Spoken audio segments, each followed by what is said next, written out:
I'm Mark Hotchkiss. I'm Moira Hahn. And so, why don't you tell me about the letter that you received? You want to do that? Well, it's just a letter from a consultant of AT&T saying, we're putting a cell tower on your front yard. It actually says, the city has given us permission to put a cell tower on your front yard. It doesn't give us any opportunity to appeal. It does say we can appeal on the grounds that the city might not have followed its procedures, but as far as safety or aesthetics, it's a done deal. All we can complain about is if they forgot to take into account the American Disabilities Act or something else in their procedures that they overlooked. Perhaps National Historic Preservation Act. Yeah, but of course they're going to cover those things, so really the appeal is just for show. And the interesting thing about it was this came addressed just to Mark, not to both of us, even though we co-own the house. And it's just a regular, like, inkjet print job. It didn't come certified or registered, anything like that. I just put it where he sits at our kitchen table because I figured it was about his business, not about something that concerned both of us. And it just sat there.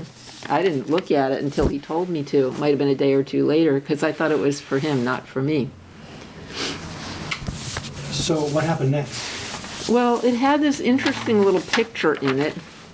And then Mark said, oh yeah, they put a sign like that on a pole in our front yard. And this is a photograph of that sign, which has since been removed. So I went out and took a good look at that.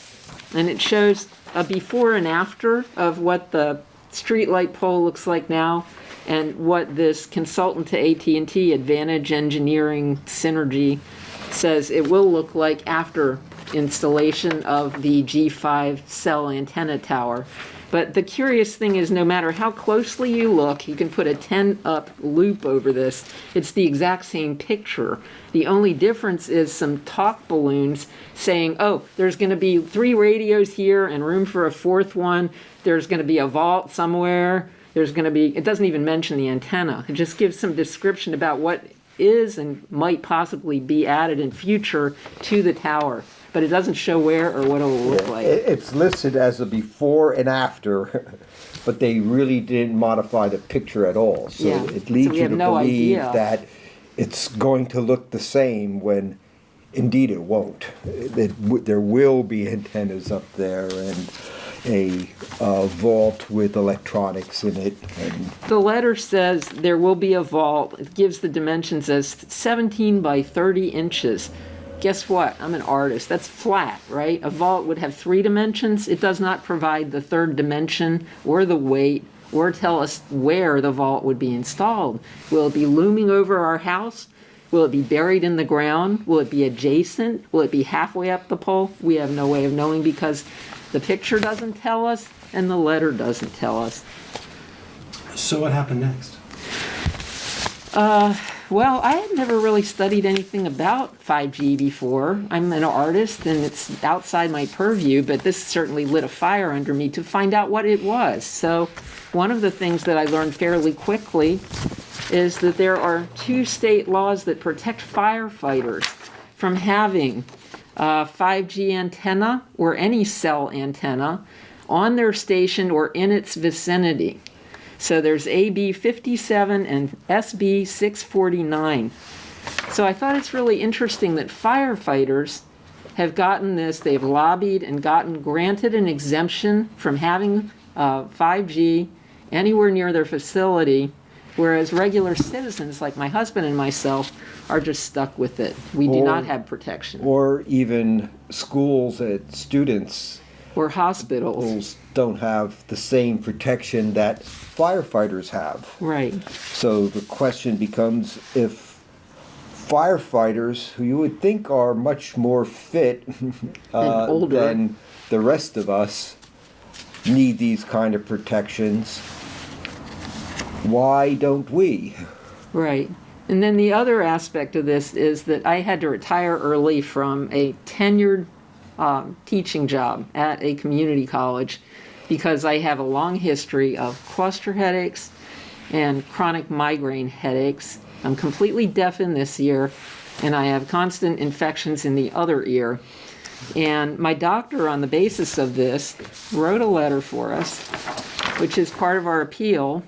And in it, he says that he's been following me for 20 years. I've been his patient. I've seen or been in the care of 4 neurologists and seen 4 other doctors for ear problems in the last few years that he's aware of. And he's been handling my prescriptions, and he is happy. I've given him permission under HIPAA to present all the pharmacy records and everything regarding my care for neurological problems and ear problems, which are some of the problems that firefighters and others who have been exposed to this radiation at close range have experienced. And based on that, he believes I have an Americans with Disabilities Act problem that the city needs to accommodate. The accommodation that he directs the city to do is to not put the cell tower any closer than 1,000 feet to our home. Right now it's scheduled to go in 25 feet from our bedroom. Wow. Okay. So after you got all of this information, what steps have you taken to address this issue? Well, we spoke to the city council yesterday. I don't think that's going to do anything. When we got this letter and a lot of this information, it was under the concept that we could appeal on health and safety aesthetic issues. We've since found that this won't matter to the city, that there have been 10 appeals already for these cell towers to the city, and every appeal has been denied, and we'll be going in front of the same hearing officer, likely, with also without evidence that the city forgot to cross this T or dot that I, since those are the only grounds. This health and safety issue is not something the city will consider an appeal.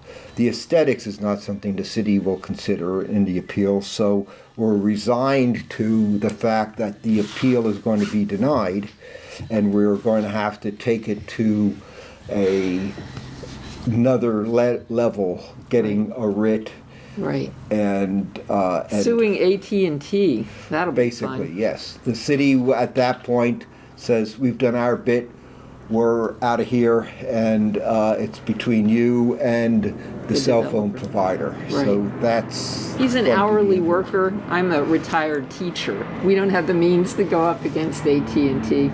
We have received support. This is the Lakewood Village Neighbors Association, and they support us in this battle because they don't want these springing up in front of their homes either, and they're concerned about the school children and the residents of Lakewood Village. The PTA agreed to take this up at their next meeting, which I believe is happening this week, especially because of the potential damage to their students. We also learned from studying up on it that the city of Palo Alto, up near Stanford, requires a 1,500-foot setback from all schools in Palo Alto, and there are countries, states, counties, and cities that are enforcing setbacks or ruling out 5G altogether, including Hawaii County in the Hawaiian Islands.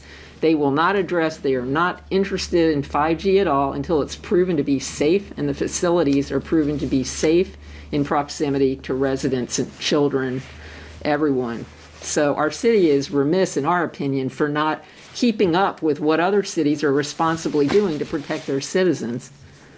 The other thing why we're getting a lot of support for this is 5G isn't like the old cell towers where there's one over there on the other side of the campus and there's one 3 miles down. 5G is designed to only have a range of 1,000 feet and to be every other city block or every block. So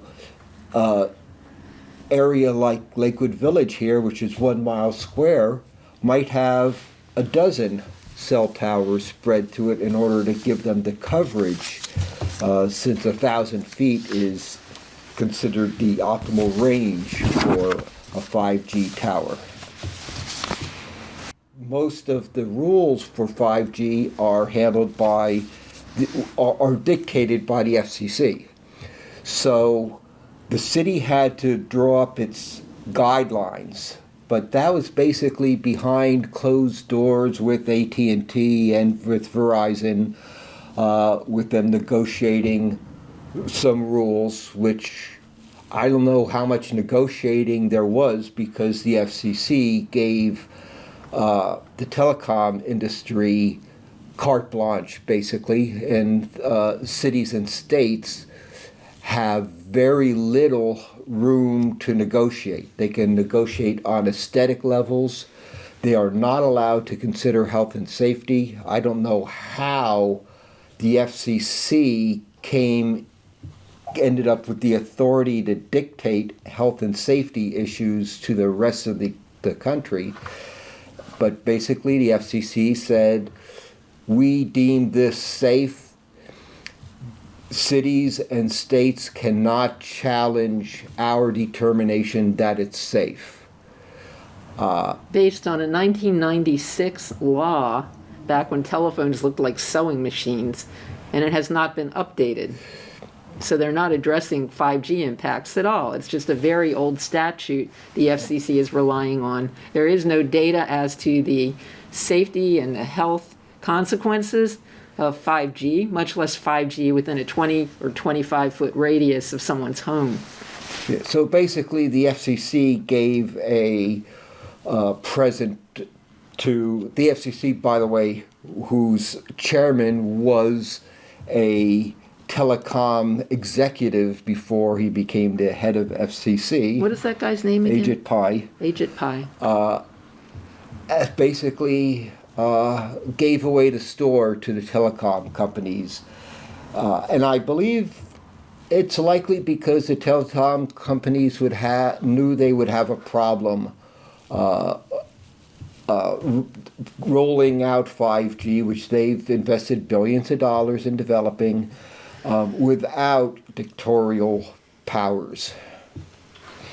Now, the other thing I wanted to ask you about is the fee that you were told you had to pay. Oh, yeah. Well, we found out since it's not that unusual, but we did have to pay a $106.20 fee just to file an appeal, just to complain. We had to pay $106.20. So all of our neighbors, and actually the only people that the city notified were our house, the people directly across the street, the people one house over, and the people directly next to us whose garage is close to the proposed tower site. They're the only, so 4 households got wind of this. The other 40,000 people in our zip code were not notified about this, even though the ramifications of it are definitely going to affect everyone.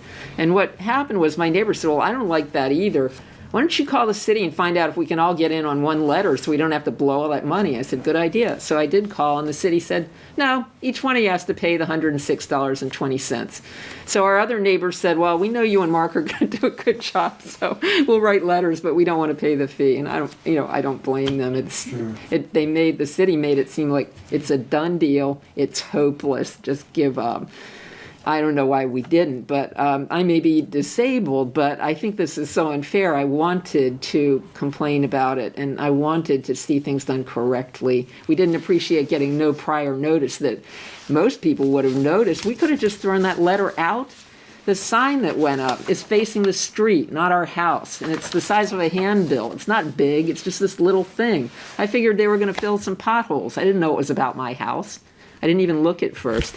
The other thing I wanted to say is that the people who are going to be the most affected are children, the elderly, and the disabled. It will have a negative impact on everyone, but those are the people who statistically have the worst time with EMF or EMR, with the radiation. So what do we have here? 2 schools, half a block, Long Beach City College, half a block, Mark Twain Elementary. Who are our neighbors? They are young families.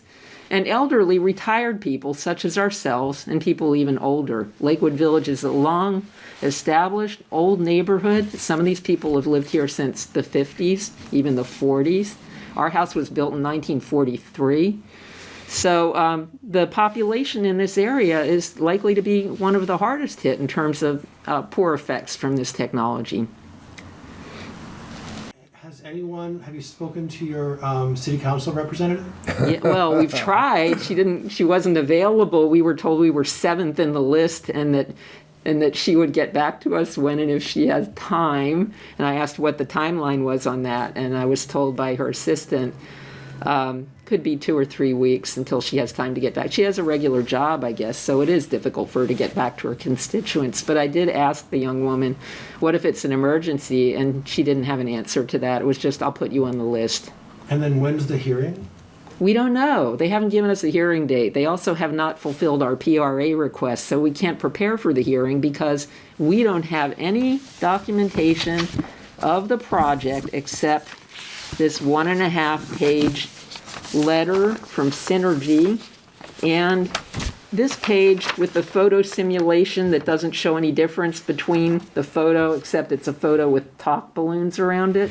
That's all we have on this. So there are some very good attorneys that are interested, and they have told us we won't touch it until you get your PRA fulfilled and you have data for us to assess your case. Right, Public Records Act. Right, FOIA. And, yeah, which the documentation is going to include things like how much radiation it's going to put out and what actually will it look like. And right. How did you frame your request? Well, first, I talked with Mr. Daniel Ramirez in the Public Works office. He was the liaison for this conversation. And we submitted a list of questions about it and a list of particular documents that we wanted, like what Mark just said, how much radiation it was going to put out. Also things like how they chose this site. There should be a letter that tells us why they chose our site over the rest of Long Beach. Okay, so there's also a parkway tree in close proximity, in fact, sort of embracing the light pole at the moment. It's wrapped around the light pole. And you can see from this other photo that it towers over the light pole. We don't know what the proposed height of the WTF cell tower 5G will be because we haven't received the documentation, but it will be taller than that light pole. And the tree next to it is called an Australian pine or a she oak. It is a very dry, huge tree that has been there since far before 1976. My neighbor said it was huge back then when she moved in. Anyway, this tree is used for firewood in India and other parts of the world. And we know that the 5G will emit heat. And we also know it because it will emit heat, it will have a built-in ventilation fan that will create noise. And that is not covered in the letter that we got from Synergy. We do not know the decibel level. We have read it will be 45 to 60 decibels, 24/7. So there's going to be this humming in the yard. That'll drive me nuts. I don't know about the wildlife. Right now we have butterflies, bees, hummingbirds, lizards. I don't know how they're going to react to 24/7, 60 decibel buzzing going on. And if that fan dies, we don't know what the maintenance requirements are for this facility. If the fan dies, that thing will heat up, and that tree is a Roman torch. It could fall on our house. This is a picture from 2021. This is about a block away. This is by Mark Twain Elementary School. This is one of the parkway trees that no one can touch because they're city trees that just fell down in a minor windstorm. We're concerned about that happening here, and we're more concerned about it catching fire from the 5G tower. So if they put it in, we're moving. We seriously consider this a threat. Here's a piece of my artwork. I don't want this thing going in. If I can't stop it, we have to move. What happens to our property value? When we bought the house, it was worth about $250,000. Last I looked, it's worth about $850,000. In a similar scenario in Sonoma, California, within the last 2 years, homeowners had to sell their house under duress and move, and they lost big time. They had to sell that house. It was worth about $850. They had to sell it for $650. And it took 6 months on the market to move because guess what? 94% of people polled do not want a 5G tower on their front yard right next to their house. Of course they don't. We don't even know the health implications. We figure they're going to be bad. They look ugly and scary. Who wants that as your official greeter when your friends come over to visit? So we get screwed either way. Either we stay here and get sick, or we move and lose our investment. We don't want to move. We've lived here for 20 years. This is our pride and joy. We've put all our money into maintaining it.